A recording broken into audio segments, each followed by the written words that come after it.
Irã é a bola da vez e terremoto político à vista. Todo mundo só fala de Venezuela, Venezuela, porém agora explodiu nas notícias um outro país muito importante que é o Irã, que é um país muito antigo, um país persa com uma história maravilhosa, gigante, e que era governado historicamente por uma monarquia e que tinha lá um rei que eles chamam de Shah no Irã. O Shah é a mesma coisa que rei.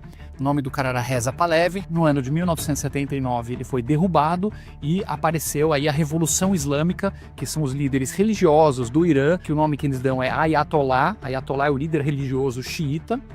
Eles tomam o poder e implantam lá o que o pessoal chama de teocracia. E essa teocracia, esse governo autoritário, ditatorial dos ayatollahs, governa o Irã desde 1979, ou seja, há 46 anos no poder, com mão de ferro, esmagando a oposição. Começam a implantar a lei islâmica, então mulher só pode andar com um véu coberto, se tiver mulher com cabelo de fora, muitos casos mulheres foram espancadas e mortas na cadeia por estar sem usar o véu corretamente. Gays têm pena de morte no Irã. Eles começaram a financiar grupos terroristas em toda a região, como por exemplo o Hezbollah no Líbano, os Houthis no Iêmen, o Hamas na faixa de Gaza, a financiar o regime da Síria, do ditador Assad, que caiu recentemente. Ou seja, o regime político do Irã parecia um negócio blindado, fechadão, indestrutível. O que aconteceu agora, pessoal? Várias coisas ao mesmo tempo contribuíram para o que você está vendo agora, que são as maiores manifestações, pelo menos das últimas décadas no Irã. Milhões de pessoas do povo comum iraniano indo para as ruas, exigindo o fim dos ayatollahs. E a novidade é o seguinte: esse regime do Irã, de tentáculos, de ter muitos grupos terroristas que eles apoiam, foram caindo um a um, derrotados por Israel. O Hezbollah no Líbano sofreu uma forte derrota perante Israel. Os Houthis no Iêmen também, o Hamas na faixa de Gaza também. O aliado do Irã na Síria, a família Assad, os ditadores de lá, caíram do poder, então o Irã perdeu esse apoio, então ficou uma impressão de fragilidade do regime iraniano. Depois, o Irã, ao longo da guerra agora que teve com o Hamas, decidiu 2 vezes lançar uma saraivada de mísseis balísticos, mísseis nas cidades israelenses. Esses mísseis, eles foram praticamente todos interceptados pela defesa aérea israelense, e o Israel contra-atacou com a famosa Guerra dos 12 Dias, em que Israel acabou com todas as defesas aéreas do Irã, matou uma série de generais iranianos, uma série de oficiais da inteligência iraniana, quer dizer, humilhou o Irã, mostrou que o Irã é mais um tigre de papel no sentido militar, porque não conseguiu abater nenhum caça, nenhum bombardeio israelense, e sofreu essa humilhação de ter seu território bombardeado, suas usinas nucleares bombardeadas. Tudo isso se somou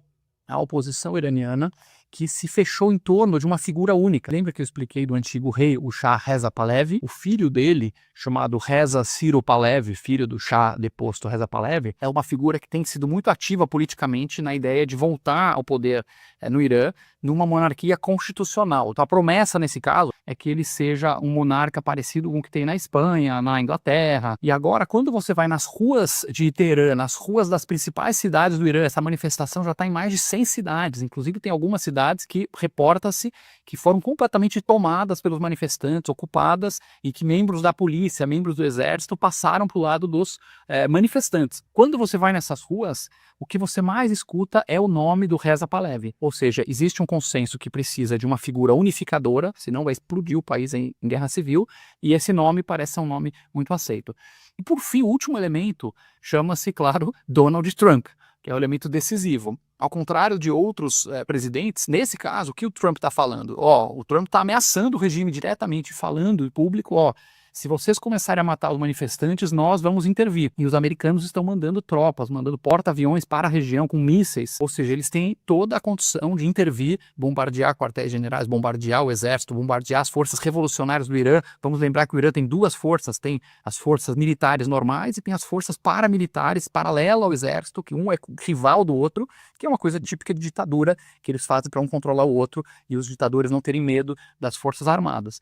Então, o Trump tem ameaçado e os ayatollahs estão acuados, porque se eles ficarem parados, o povo vai começar a tomar cada vez mais o poder e eles vão ser expulsos, e se eles começarem a mandar atirar na multidão, por um lado a manifestação pode aumentar ainda mais e por outro pode provocar uma intervenção militar americana. O que vai acontecer daqui para frente ninguém sabe, o regime já foi ameaçado antes e conseguiu sobreviver. Para eles é uma questão existencial. Do ponto de vista dos ayatollahs, os generais, do alto comando iraniano, eles sabem que se eles perderem o controle do país, ou eles fogem para a Rússia, ou eles vão ser julgados e provavelmente enforcados. Então eles têm tudo a perder, a menos que façam algum tipo de acordo, mas eles precisam continuar no poder.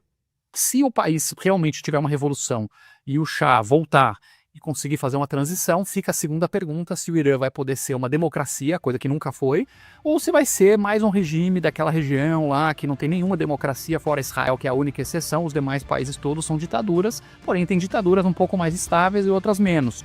Existem algumas monarquias na região, como por exemplo Jordânia, Arábia Saudita, que tem uma certa estabilidade, mas não é democracia, o rei lá manda com mão de ferro. Vamos aguardar os próximos passos, e se você gostou desse vídeo, siga o Ranking dos Políticos nas redes sociais.